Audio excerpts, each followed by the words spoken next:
Annulation du report de la présidentielle, ne peut-on plus réellement maintenir la date initiale du 25 février pour la tenue du scrutin ou comment faire pour fixer une nouvelle bonne date dans les meilleurs délais? Le Conseil constitutionnel qui renvoie la balle aux autorités compétentes. Le dialogue ne s'impose-t-il pas? Libération massive de détenus dits politiques, cela peut-il décrisper la situation politique tendue? Interdiction des marches réprimées et les coupures répétitives de l'Internet à travers les données mobiles. Déclaration récente du président Macky Sall parlant de forces organisées. Que comprendre de cette allusion? L'image de la démocratie au Sénégal sous le règne finissant du président Macky Sall. Qu'est-ce que le président Sall doit surtout éviter durant le reste de son régime pour transmettre le pouvoir en beauté? Voilà entre autres questions au menu de Remue Ménage. Et pour en discuter, Binta Diallo reçoit ce dimanche 18 février 2024 Mamadou Mignane Diouf, coordonnateur du Forum social sénégalais, membre de la société civile, et Eliman Abikan, coordonnateur de l'ex-Africa, co-initiateur du mouvement Art Sunu Sénégal. Remue Ménage, c'est tous les dimanches 10h-11h avec Binta Diallo sur la radio Futur Média. Mesdames, Messieurs, bonjour. Merci à Hassan Diouf à la technique de Remue Ménage qui reçoit ce dimanche Mignane Diouf, coordinateur du Forum social sénégalais, membre de la société civile. Bonjour Mignane et merci d'avoir répondu à notre invitation. Bonjour Binta, et c'est un plaisir aussi partager. J'aime bien partager vos plateaux et surtout quand ce matin tu m'amènes un de mes meilleurs petits esclaves que je dois franchir très prochainement, Eliman Khan, qui est un garçon formidable. Ouais. Ça fait du plaisir d'être avec vous ce matin. Eliman Abikan, président de l'ex-Africa, coordonnateur de mesures et co-initiateur de Art Sunu Sénégal. Bonjour Eliman. Bonjour Binta. Alors quel est le bilan de la marche de Art Sunu Sénégal d'hier? Mais laisse-moi quand même saluer oui, allez-y. Mon vis-à-vis. Effectivement, comme il le dit, lui aussi c'est le meilleur de mes matudos. Un grand panafricaniste engagé. Ouais. On a mené ensemble beaucoup de combats et jusqu'à présent donc pour l'intérêt de l'Afrique du Sénégal. Et saluer tous les auditeurs qui nous suivent en ce moment. Alors, comme nous l'avons vu hier, on a pu permettre, à travers la marche organisée par Art Sunu Élections, de confirmer que ce Sénégal-là doit rester un pays de démocratie. Également, de confirmer la stabilité de nos institutions, ce que le Conseil constitutionnel a fait par sa décision. Il revenait encore au peuple sénégalais, aux citoyens sénégalais, de se mobiliser massivement pour dire, quand on parle de démocratie, le démos, c'est le peuple, et il faut que ce peuple-là continue à s'exprimer librement dans ce pays, et ce qui a été fait hier, et c'est tout le peuple. Parce qu'hier, on a vu des jeunes, des enfants, des personnes âgées, des femmes, mais aussi des personnes à mobilité réduite qui ont tenu à être là, dans leur civière, se faire pousser pour participer à la marche. C'était tout simplement tout un peuple qui a dit son cri et qui a dit au président Macky Sall que vous nous avez fait très mal. Maintenant, essayons de voir comment rectifier cela, comment penser nos plaies et aller de l'avant parce que vous ne pouvez pas remettre en cause notre démocratie qui a été construite de longues luttes durant une longue trajectoire et ce n'est pas aujourd'hui que vous pourrez venir remettre tout cela en cause. Donc ressaisissez-vous et remettons notre Sénégal sur les rails de la vérité, du droit, des libertés et de la démocratie. Mignane Diouf, le Sénégal donc qui est dans une impasse politique depuis que le président de la République ait décidé de reporter la présidentielle en abrogeant le décret convoquant le corps électoral. Et quelle est votre lecture sur la situation que vit le Sénégal? Mais merci encore une fois Binta, merci à Eliman et à tous ceux qui nous écoutent. Mais c'est évident que ce qui arrive au Sénégal depuis un certain temps, ça a occupé l'actualité internationale. Et tous nos amis de partout dans le monde, en Afrique, en Europe, nous appellent pour s'inquiéter de comment est-ce qu'on en est arrivé là. La décision qui a été prise à l'époque par le chef de l'État, je crois que ça a été une décision inopportune et au très mauvais moment. À 6 heures de l'ouverture officielle d'une campagne, il n'était pas opportun de dire on interrompt le processus, à mon avis. Il a donné ses raisons. Et ces raisons peuvent être des raisons d'État que nous ignorons, mais je crois que quand même, s'il fallait le faire en ce moment-là, il fallait le faire en convoquant immédiatement en urgence l'ensemble des acteurs politiques les mieux impliqués et qui étaient déjà en train d'enregistrer leur passage à la télévision nationale, mais prendre un décret à l'insu de tout ce beau monde. Je ne suis pas dans les secrets pour savoir s'il y a eu des concertations, oui ou non, mais à mon avis, cette décision n'était pas arrivée au bon moment. Et s'il y avait des raisons d'État que nous, citoyens ordinaires, nous ignorons, je crois que donc il fallait bien avant, quelques semaines, quelques mois, ou en tout cas beaucoup plus d'heures, pour parler à tout le monde et convoquer dans l'immédiat ce qui pourrait être appelé une réunion de crise d'État pour expliquer pourquoi ensemble nous nous sommes concertés d'une façon urgente pour décider dans un consensus, même si tout le monde ne pouvait pas être d'accord, mais au moins qu'il y ait une tentative de concertation pour arriver à prendre une décision. Mais la prendre de par un décret qui va être soumis à validation à une Assemblée nationale à 8 heures de l'ouverture. Après avoir consulté les institutions, il a quand même dit. Très bien. Ça ne suffisait pas. Je crois que tout cela est bon, Oui. mais à mon avis, les institutions aussi ne sont institutions que parce qu'il y a des acteurs politiques qui tendent ou qui cherchent à les diriger. Et qui étaient déjà, certains ont appris cela quand ils sortaient de la RTS pour enregistrer le premier passage. Je crois que c'était plus ou moins, à mon avis, le moment qu'il ne fallait pas choisir pour prendre cette mesure. Et la conséquence, on la voit aujourd'hui. Oui. On va donc, au bout du compte, l'institution qui supervise et qui a donc la seule autorité d'une décision finale sur ce processus est revenue là-dessus. Avec le ouf de soulagement de l'essentiel du peuple sénégalais, pour ne pas dire tout le peuple sénégalais.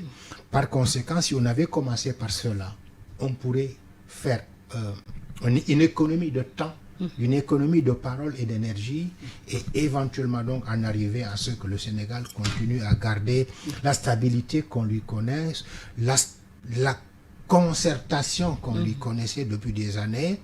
Mais je fais partie de ceux qui pensent que quelle que soit la situation dans laquelle le jeu politique nous est plongé aujourd'hui, nous sommes capables d'être résilients, mais à condition aussi qu'on puisse chacun respecter les institutions, respecter la Constitution, respecter les lois et accepter de se parler.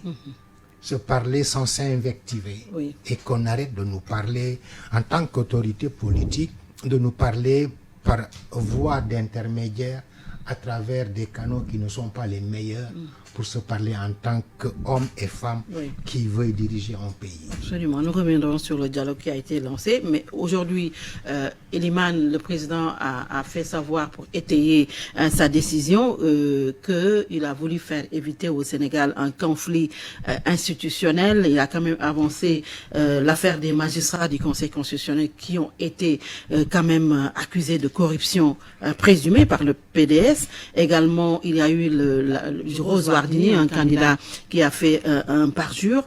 Il a quand même donné des raisons qui ont fait que lui a décidé quand même de reporter la présidentielle. Est-ce que ce n'était pas suffisant? Oui, voyez-vous, Binta, donc vous évacuez le motif de raison d'État. Vous venez de dire exactement les raisons qui ont amené le président de la République à prendre cette décision. Et donc, en même temps, nous avons tous suivi et nous avons apprécié et savons que ces raisons ne sont pas suffisantes pour poser l'acte que le président de la République a posé. Parce que tout simplement, c'est des situations qui ont existé dans le pays. Je parle de situations de corruption, etc., de parjure, mais qui sont traitées différemment en dehors du processus électoral par des juridictions connues. J'en veux pour preuve, aujourd'hui, le procureur s'est saisi de la question, ce qui arrête l'enquête parlementaire, la commission d'enquête qui a été mise en place. Oui. Mais également, Mme Rose Wardini a été également interpellée par la justice. Donc ces cas peuvent être traités là où ils peuvent être corrigés sans avoir un impact véritable sur le processus électoral. Parce que le juge électoral, c'est le Conseil constitutionnel. Et je pense que une simple accusation ne doit pas permettre de remettre en cause la notabilité d'une telle institution qui est composé de 7 sages et qui peut même délibérer avec un minimum de sages possible. Je crois que c'est 4 ou 5, alors que c'est 2 seulement qui ont été qui ont été interpellés par cette situation-là. Et donc, je pense que ces arguments évoqués par le président de la République demeurent fallacieux et sans fondement pour prendre l'acte grave qu'il a eu à prendre en déstabilisant toute une république. Parce que c'est ça qu'il faut aujourd'hui analyser et mesurer. Macky Sall a posé un acte grave, dangereux, pour la nation, pour l'équilibre de la nation, mais également pour la cohésion de la République, qu'il n'aurait jamais dû faire. Mignane l'a rappelé, en plus, à quel moment il a pris cet acte. Je pense que c'est d'autres considérations qu'il n'a pas dites, qui l'ont amené à cela, et ces considérations, de mon point de vue, sont purement politiques et partisanes. C'est-à-dire qu'il a voulu gérer les intérêts de son parti, par rapport à cette élection-là, et faire de sorte que le pouvoir ne puisse pas échapper à son régime, sachant que lui, il a terminé. Et ce qui est encore plus grave dans cette affaire, c'est que lui-même, il s'implique dans un conflit d'intérêts, voulant, à partir de ces actes-là qu'il a posés, et celui-là posé par les députés de l'Assemblée nationale, prolonger son mandat jusque presque en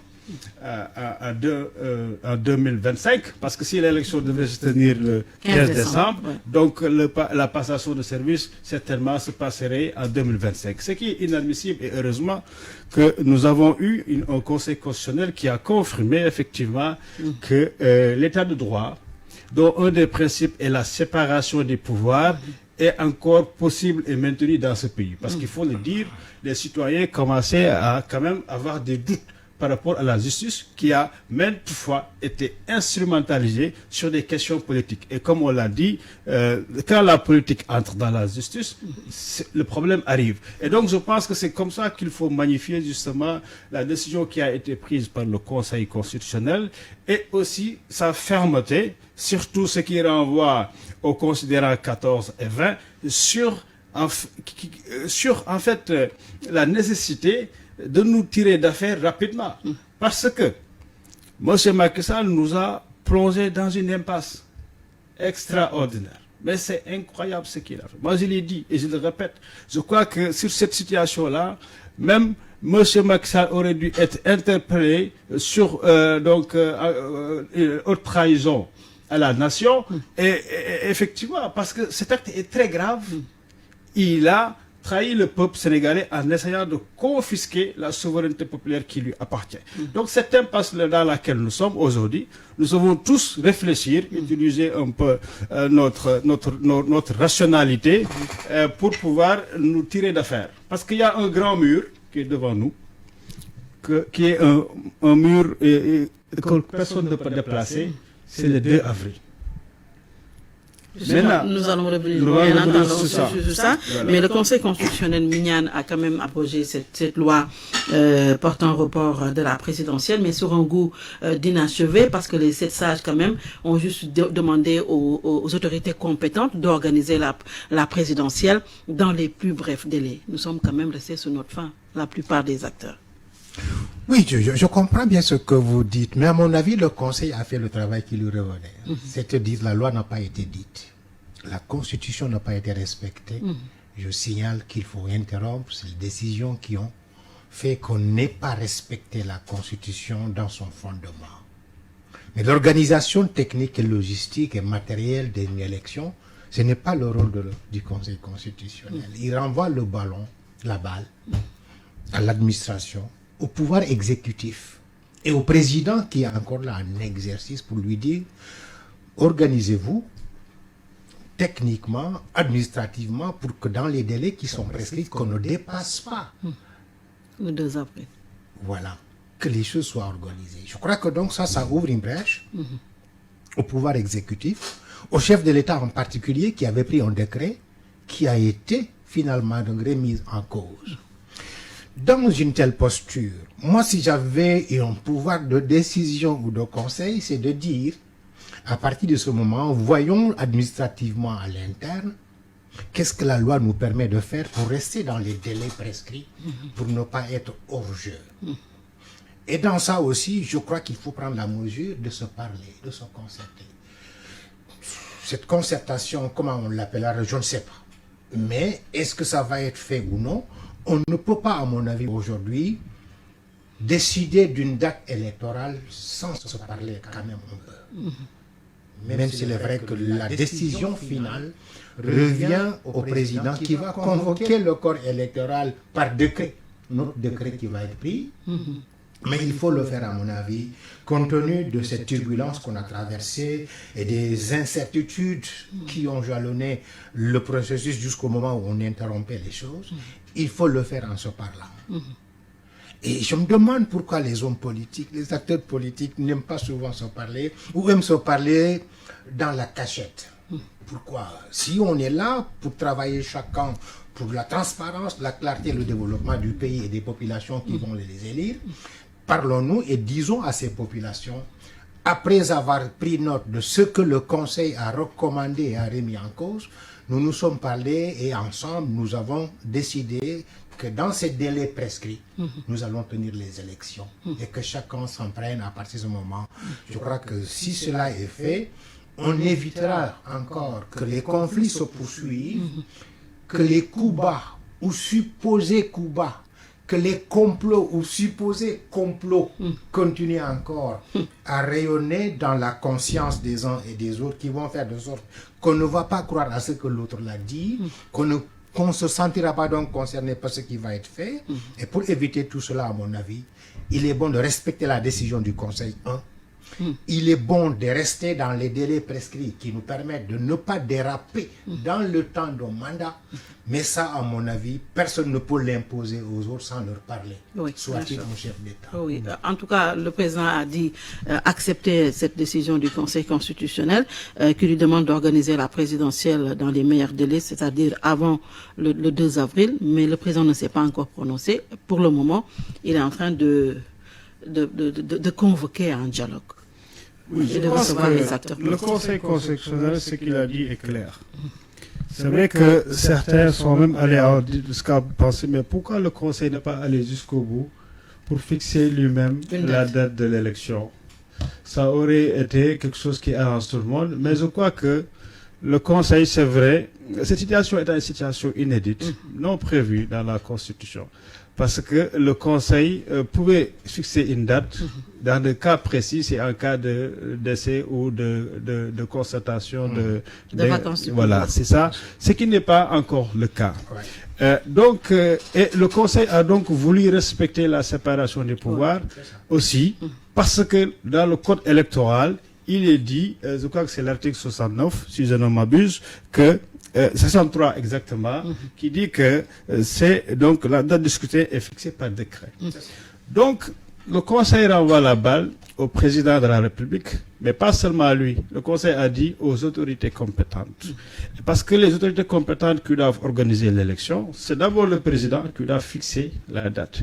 Et je pense que le président avait déjà pris 2 décrets, donc fixant la date de l'élection au 25 février, également convoquant le corps électoral. Je pense que ce que le président peut faire aujourd'hui, immédiatement, sans même quoi que ce soit, c'est de fixer une nouvelle date de l'élection en respectant aussi les termes de la Constitution qui disent que l'élection devrait quand même se tenir 30 jours avant. 30 jours avant, c'est le 3 mars. Je pense que le président devrait d'abord rectifier son décret pour fixer la date de l'élection et sortir un nouveau décret et fixer la date de l'élection au 3 mars pour rester dans la légalité de la Constitution. Ensuite, changer l'autre décret. Parce que tous ces décrets-là sont encore en vigueur, parce que le décret a été annulé, la loi aussi a été annulée. Donc l'autre décret convoquant le corps électoral, c'est ce qu'il faut réviser tout simplement en changeant la date de l'élection. Parce que ce corps est déjà mobilisé depuis le 29 novembre 2023. Donc, je pense que ce sont les premiers actes que le président doit aujourd'hui poser. Ensuite, maintenant, appeler les institutions compétentes. c'est toujours lui, parce que c'est l'exécutif avec effectivement la CENI. L'exécutif, c'est la Direction générale des élections. Et nous avons les informations que, en fait, toute l'administration électorale est prête pour organiser ces élections. Que même les bulletins sont disponibles. Et donc, on n'a même pas besoin de changer les bulletins, de mettre une nouvelle date. Non, parce que c'est l'élection du 25 février qui est seulement décalée.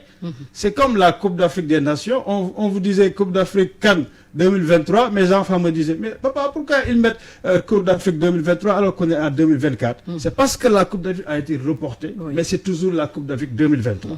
Donc, on reste sur l'élection du 25 février 2025 que nous sommes obligés de déplacer tout simplement à cause de ce qui s'est passé. Donc, je pense que le président peut faire ça immédiatement et ensuite maintenant voir avec l'administration, avec la Sénat. Bon, c'est vrai que là-bas aussi, il avait créé un autre problème qui existait, qui avait été dénoncé. Je pense que tout ça, c'est calculé, c'est paramétré. Voyez-vous, mais on peut passer sur certaines choses pour sauver ce qui appartient au Sénégal.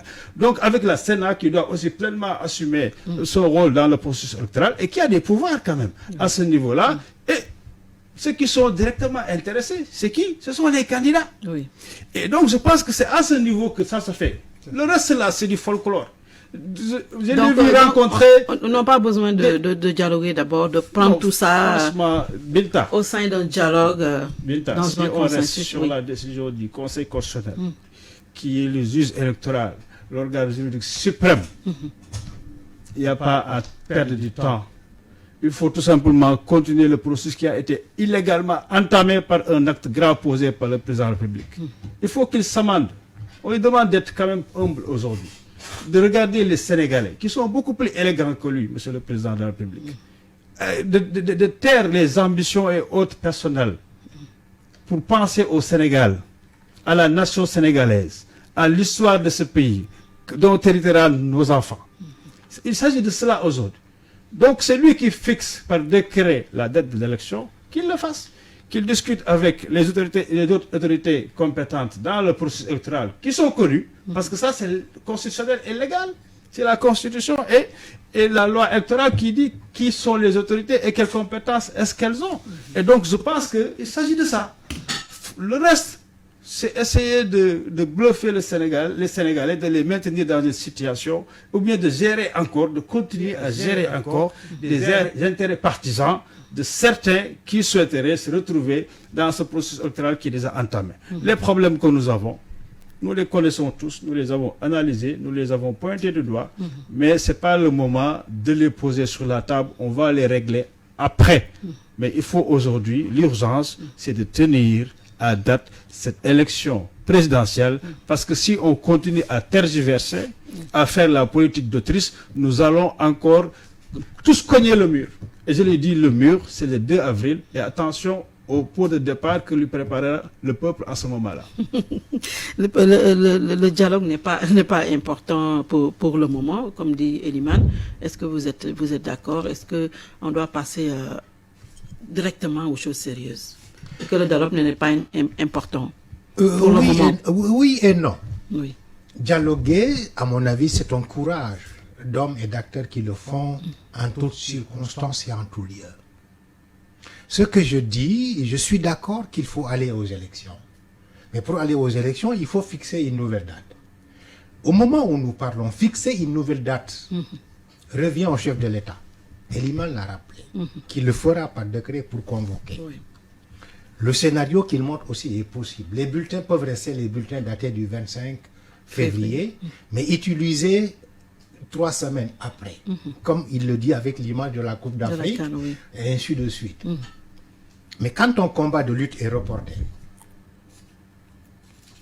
le comité qui organise le combat de lutte, le promoteur et le CNG, ils ne peuvent pas fixer une date sans parler aux deux écuries. Je pose une question. Est-ce qu'il est possible de reporter le combat de lutte entre Balla Gaye et Eumeu Sène et reprendre une date sans parler à l'écurie de Balla Gaye et à Eumeu Sène? C'est pas possible. Oui. C'est là donc que je dis qu'il faut se concerter sur une date. Ce n'est pas un dialogue, mais c'est une concertation sur une date à adopter. Mais sinon, le président, il a le pouvoir, ipso facto, que la Constitution lui donne, de s'asseoir avec son administration, son bureau, son cabinet, et de convoquer. Ce ne serait pas galant avec ce qu'on vient de connaître. Oui. J'aurais proposé, si j'avais le pouvoir de lui parler, de lui conseiller, ou si j'avais donc la chance d'être à sa place, j'aurais appelé au téléphone tous les candidats à l'élection et leur dire, compte tenu de tout ce que nous venons de traverser, j'étais en train de vouloir reproposer une date à soumettre, mais je voudrais avoir votre avis. Binta, en wolof, on me dit que tagu kila dultere yon yakuti yon. Dire à quelqu'un, je dois voyager demain, il n'a pas le pouvoir de t'empêcher que tu ne vas pas voyager demain. Mais si dans ton voyage, il peut y avoir des choses que vous partagez ensemble, ou qui vous concernent à vous deux, lui en faire part n'empêche pas que le voyage s'effectue. Que le président parle avec l'ensemble des 20 candidats, ou en tout cas leurs représentants, ne serait-ce que par téléphone, par galanterie, par démocratie, par considération, ne lui empêcherait pas par la suite de s'enfermer dans son cabinet et de prendre un décret qui va être publié dans la minute qui suit. Dans ces moments, personne ne dira que le président ne m'a pas demandé mon avis et que je ne suis pas d'accord, où je suis.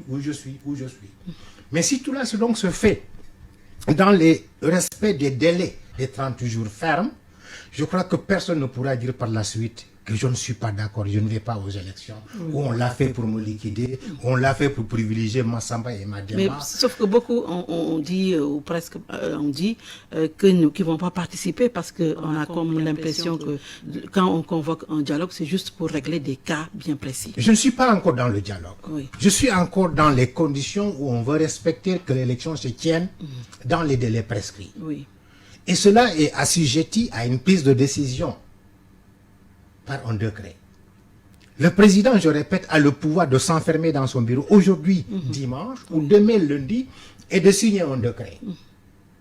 Mais moi, je dis à sa place, j'aurais appelé l'ensemble des candidats, et je reste l'arbitre, pour dire à ces candidats, le combat qui vous opposera telle date, je veux le fixer et le décréter. Je rappelle qu'en le disant aussi, ils n'attendent pas qu'ils soient d'accord ou non, mais ils sont consultés, ils sont informés. C'est différent d'un dialogue, comme on l'appelle dans le concept, qui peut être une assise, une rencontre, une conférence. Je ne sais pas comment on peut l'appeler. Mais à mon avis, nous sommes dans la situation où nous voulons que l'élection se tienne. Et pour l'élection se tienne, il y a des outils administratifs qui doivent être produits. Parmi ces outils, le premier, c'est le décret. Est-ce que le président Macky Sall va prendre aujourd'hui le décret et le publier sans se concerter avec les candidats qui sont appelés à lutter ce combat électoral? La loi le lui permet, à mon avis. Je peux me tromper. Mais j'aurais préféré, qu'en le faisant aussi, que cela passe par une consultation personnelle et collective qui permette à ce que demain l'opinion juge qu'avant de prendre le décret, quand même, le président a informé les lutteurs, excusez-moi ce concept, les combattants qui vont être appelés sur l'arène électorale. La loi lui permet de le faire sans consultation. Mais compte tenu de ce que nous venons de vivre, de la décision historique du Conseil constitutionnel, moi j'aurais dit au président, Monsieur le Président, pour cette fois-ci quand même, pour qu'il y ait moins de problèmes, parlez aux autres. Leur parler n'est pas que sa décision va être assujettie à leurs sentiments ou à leur avis forcément ipso facto. Mais l'histoire retiendra après ce couac, on s'est parlé, on a arrêté une date. Une fois maintenant que cette date est arrêtée et qu'il y ait une élection, si les Sénégalais choisissent un homme ou une femme qui va gérer leur destinée dans les 5 ans à venir, le conseil ou l'étape suivante, à mon avis, pourrait être qu'à partir de ce moment, ce nouveau chef d'État élu puisse convoquer les Sénégalais à une rencontre, à une conférence, à une assise, à une consultation. Je ne sais pas comment on va l'appeler, mais quelque chose qui permet aux Sénégalais de se regarder les yeux dans les yeux et de se parler pour que plus jamais les différents couacs et errements que nous avons connus ne puissent jamais nous arriver, et que désormais aussi la Constitution soit beaucoup plus protégée respecté, connu, de sorte que quel que soit, qu'il pleuve ou qu'il vente, que plus jamais personne ne puisse dire je vais faire ça à partir de la Constitution, je vais modifier, je vais tenter de modifier, parce que plus jamais on n'aura plus le temps et la possibilité de manipuler ou d'aller vers des possibilités qui me donnent l'offre de dire je tente ceci. Rémi Ménage qui reçoit aujourd'hui Mignane Diouf et Elimane Kane. Elimane, nous abordons l'aspect dialogue, mais on a comme l'impression, comme vous l'avez dénoncé tantôt, que le président est beaucoup plus versé par ce dialogue politique ou national. On a vu qu'il a commencé à recevoir des hommes politiques au palais. Déjà, il y a un début de décrispation, comme on dit, parce qu'il y a la libération des prisonniers dits politiques. On parle également prochainement de la libération de Ousmane Sonko, de Bassirou Diomaye Faye et tout ça.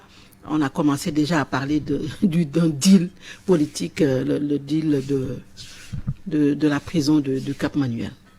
Oui, je pense qu'avant de venir sur cette question-là, effectivement, le président est en train de recevoir des gens. J'ai vu même des candidats qui n'ont pas été jusqu'au bout, qu'il a reçus, etc. En ce moment-ci, je ne vois pas l'intérêt. Et j'ai l'impression qu'il est en train de vouloir gagner du temps et de peaufiner une autre stratégie, parce qu'on a vu ses partisans sortir et dire des choses inadmissibles. C'est toujours comme ça que ça se passe. On envoie des gens, envoie des sondes, etc. Et l'acte suit. Donc c'est là qu'on l'invite encore une fois vraiment à comprendre ce qui se passe dans ce pays, à bien analyser la situation du pays et à renoncer à certaines ambitions et à revenir sur l'intérêt général, l'intérêt du Sénégal. C'est encore temps de poser un acte où les gens pourraient dire mais enfin finalement quand même il est revenu à la raison. Donc je pense que c'est cet appel sur lequel je peux insister, et je suis effectivement d'accord avec Mignane que nous avons des ressources socio-anthropologiques qu'il faut encore utiliser, et donc mais je pense que sur la situation, avec fermeté, les concertations doivent se faire entre lui, les autorités compétentes à l'organisation de l'élection, et effectivement, comme il l'a dit en utilisant l'euphémisme d'Imber, les candidats en liste parce qu'ils ont intérêt. Et expliquer à nouveau de ce cercle restreint les raisons de prise de décision pour un nouveau décret que nous attendons incessamment, et ensuite expliquer aux Sénégalais comment est-ce qu'ils se sont entendus, parce que ce sont les Sénégalais qui vont voter. L'élection appartient aux Sénégalais, aux 18 millions, aux 18 millions que nous sommes, mais ceux qui ont l'âge de voter, bien évidemment. Donc c'est à nous notre élection, et on veut que notre élection nous soit retournée. Donc voilà, c'est exactement ça, il ne faut pas l'occulter. Donc il faut aussi parler ouvertement aux Sénégalais pour expliquer ces décisions qui sont des décisions particulières à prendre dans une situation particulière, pour ne pas dire inédite. Voilà. Donc je pense que c'est à ce niveau. Maintenant, pour le reste, des crispations, c'est lui qui a créé la crise. Avant, il n'y avait pas de crise. Maintenant, on voit que même dans cette décrispation, c'est encore, c'est d'abord reconnaître que depuis un certain temps, le régime de Macky Sall a géré ce pays avec trop de violence sur les citoyens sénégalais, avec une tyrannie installée, l'espace civique étant réduit, on ne peut plus marcher, on ne peut plus dire notre opinion, au risque de se retrouver au violon, et ensuite même pour certains en prison carrément, dans des longues détentions, pour avoir tout simplement dit son opinion, pour avoir tout simplement manifesté sa position politique. On a vu même quelqu'un interpellé parce qu'il avait juste un drapeau. C'est incroyable ce qui se passe dans ce pays. Cette violence des forces de l'ordre et de sécurité, il faut qu'on pose le doigt sur ça. Et je pense que quelqu'un a raison de dire qu'il nous faut même les états généraux des droits humains dans ce pays, parce qu'on est allé trop loin avec ce régime de Macky Sall sur l'entrave aux libertés, aux droits des citoyens, etc. Une répression inexplicable. Et notre marche d'hier l'a expliqué, l'a montré, l'a prouvé, que si on respecte le droit des Sénégalais, l'expression démocratique se fera toujours dans la paix. Et donc, c'est l'État même, en utilisant les forces publiques, qui instaure une situation de chaos Et je l'ai toujours dit, c'est vrai, on a eu une opposition très violente, mais c'est parce qu'on a un président de la République très violent qu'on a eu une opposition qui est devenue violente aussi. Je l'ai dit. Si on a un Ousmane Sonko, ce qu'il est devenu, entre guillemets, parce que voilà, c'est parce qu'on a eu effectivement Macky Sall. C'était une réaction et à la guerre comme à la guerre, je pense, ça s'explique. Et donc, il faut à la source régler le problème. Il faut qu'ils acceptent qu'ils nous ont mis dans une situation difficile, compliquée, qui remet en cause tous nos acquis démocratiques. Il est maintenant le moment venu de se ressaisir parce que ce peuple lui a montré qu'il est fort, qu'il est puissant, qu'il peut être résilient, mais il peut aussi régler ses problèmes. Et il l'a toujours fait par l'élection. C'est pas la première fois qu'on a des problèmes. Mais en 2012, jusqu'à la veille, on parlait encore de report de l'élection. Obasanjo était là avec les autres Aluntine, etc. Jusqu'à la veille, je me rappelle, la veille, le samedi, le soir. Il a fallu quand même que des médias offrent des plateaux pour que les gens s'expriment, pour qu'on se dise, ok, on va aux élections et le lendemain, ça s'est passé calmement. Et les Sénégalais ont élu. Mais on élu qui? Macky Sall. Et donc, je pense qu'aujourd'hui, on ne peut pas priver à ce peuple cette seule possibilité qu'il a d'appliquer sa rationalité pour départager les politiques par son vote.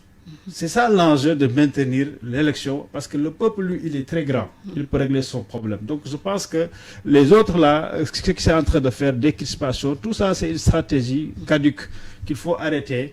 Parce que, non, c'est vrai. Parce que, non, oui, parce que aussi, comme tu l'as dit, les deals là, il faut arrêter avec ça. Ces politiciens-là, ils ne nous on ne leur appartient pas. Nous ne vivons pas et nous n'instrumentalisons pas nos lois, les institutions au gré de leurs desiderata. Ça, il faut que ça s'arrête. C'est ce qui s'est passé. Des deals dans les prisons, des deals, etc., les rencontres de nuit. Mignan a très mal dit. Mais mettez les choses sur l'espace place publique parce que ça appartient à tout le monde. Pourquoi vous rencontrez les nuits dans des cellules de prison, etc. Pourquoi? Mais non, je suis désolé, il faut arrêter ça. Donc, je l'ai dit tantôt, quand la politique entre dans la justice, le droit sort par la fenêtre. Et donc, il ne faut pas utiliser également la politique, surtout dans des situations partisanes, pour instrumentaliser nos justices. Il faut laisser la justice faire son travail de façon indépendante. Et qui doit être arrêté ou libéré, ça doit être une décision intégralement judiciaire.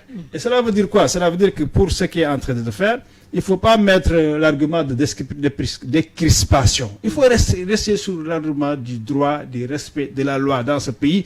Et donc, si des gens sont à même de sortir, je pense que certains n'auraient jamais dû être en prison, pour ce que je viens de dire tout à l'heure. C'est pour ça qu'on demande qu'il faut quand même un juge des libertés ici, parce que parfois, si le procureur abuse, il faut quand même que quelqu'un, un juge, dire, alors attendons, il faut libérer ces gens-là. Parce que même s'ils ont maille à partir avec la justice, on peut les laisser en liberté jusqu'à ce qu'ils soient condamnés. Et s'ils ne sont pas condamnés, qu'ils soient laissés. C'est ça qui est productif pour le pays, parce qu'on a besoin de ces gens-là pour construire ce pays.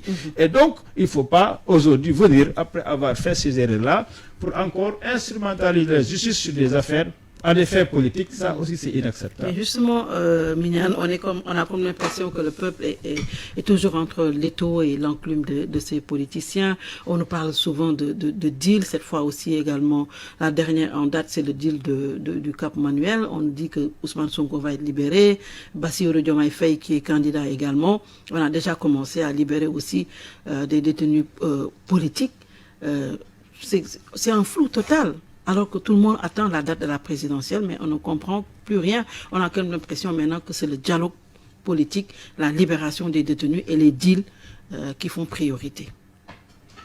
Oui, je crois que cela fait partie de ce que l'on appelle le jeu politique. Je pense que beaucoup d'historiens, beaucoup de sociologues considèrent que souvent, de plus en plus en Afrique, le jeu politique se fait aussi à travers des coups bas et des deals. Et c'est ça qui nous amène aussi dans la malgouvernance, le manque de transparence, le manque de sincérité et de considération citoyenne du peuple vis-à-vis des hommes et des femmes politiques.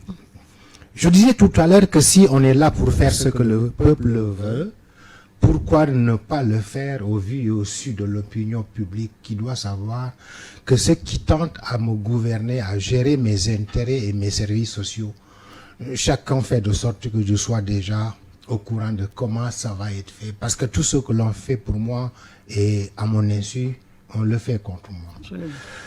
Je fais partie de ceux qui pensent qu'il fallait libérer les personnes qui étaient arrêtées.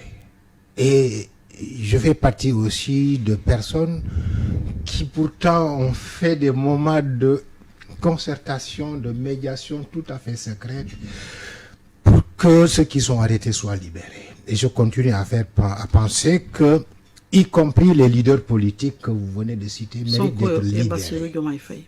méritent d'être libérés, mais il faut les libérer sur la base du droit. Si on les a arrêtés sur la base du droit, il faut les libérer sur la base du droit, mais qu'ils acceptent aussi après, quand c'est le moment de se parler, et de n'avoir pas honte, de n'avoir pas peur de se parler. Mais si c'est vraiment le droit qui les a amenés en prison, il faut que le droit les sorte de prison et que cela soit connu de l'opinion publique. Si les choses sont floues comme vous le dites, c'est parce que le jeu aussi des acteurs politiques est flou. Et si le jeu est flou, l'arbitrage va être flou. Si l'arbitrage est flou, les résultats peuvent être considérés comme des résultats qui ne satisfont pas tout le monde parce qu'on y trouve du flou du début à la fin. Et personne ne gagne dans ces conditions.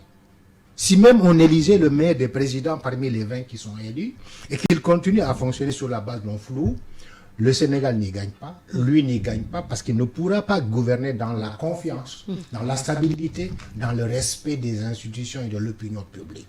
Donc tout le monde a intérêt à ce que les choses soient très claires, très transparentes, très connues. Mais cela, à mon avis, passe par le respect de la Constitution, par le respect des règles de droit. Si le droit est dit, est fait, le reste peut être discuté par les acteurs qui considèrent que c'est eux qui sont les acteurs du jeu politique. Mais si les choses se passent aussi par, comme vous le dites, des montages, des médiations qui ne permettent pas de respecter le droit, on peut en arriver donc dans des conditions où le flou, les nuages restent. Et quand les nuages restent, on peut avoir l'orage. Et quand on a l'orage, on peut avoir des dégâts. Alors qu'on pouvait bien les éviter. À mon avis, le problème, ce n'est pas de dire qu'on ne doit pas se parler. Oui. Nous devons nous parler, mais le moment venu qu'on se parle. Cet intermède dans laquelle nous sommes, il s'agit donc de fixer une date d'élection. Fixons la date.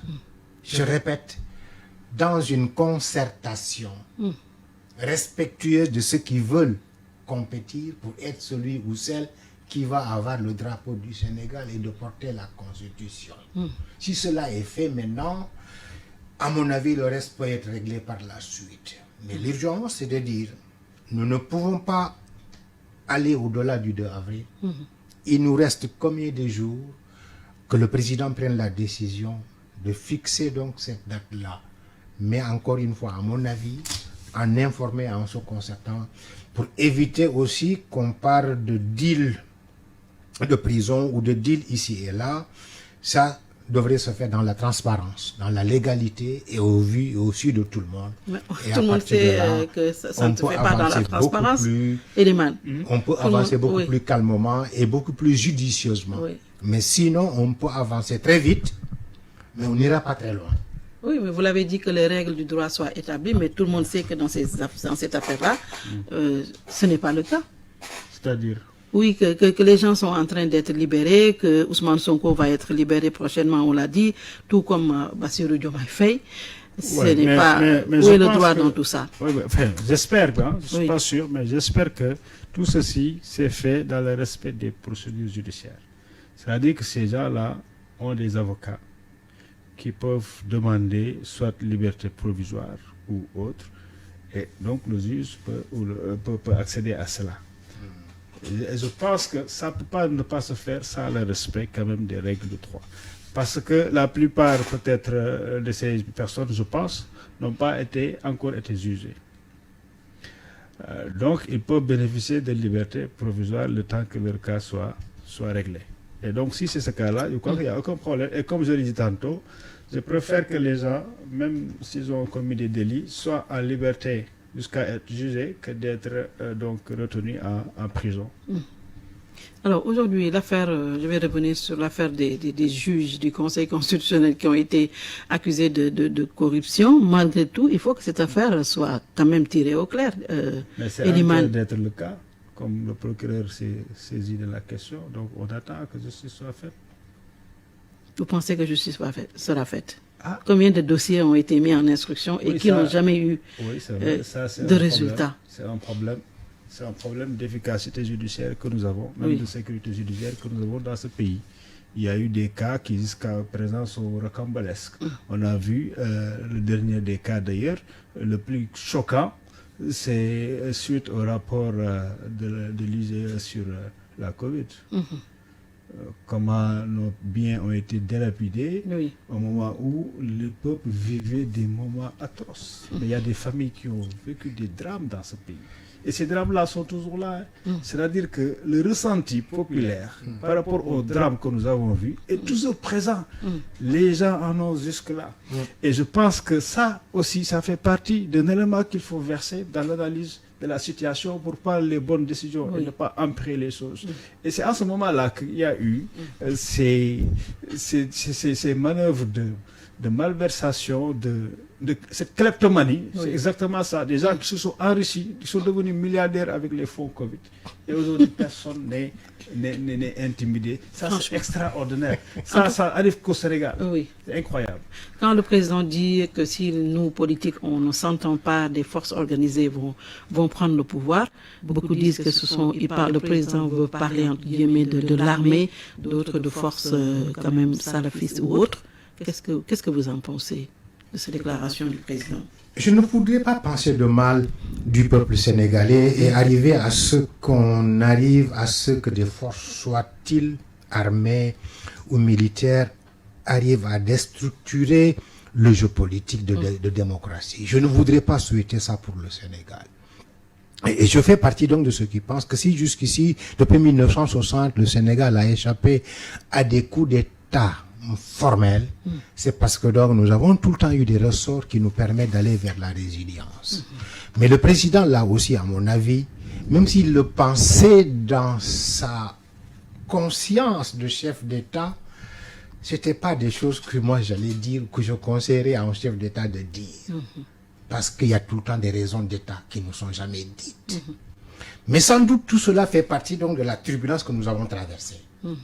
Et qui a souvent abouti à des excès de parole, ici et là, qui pouvaient être évités.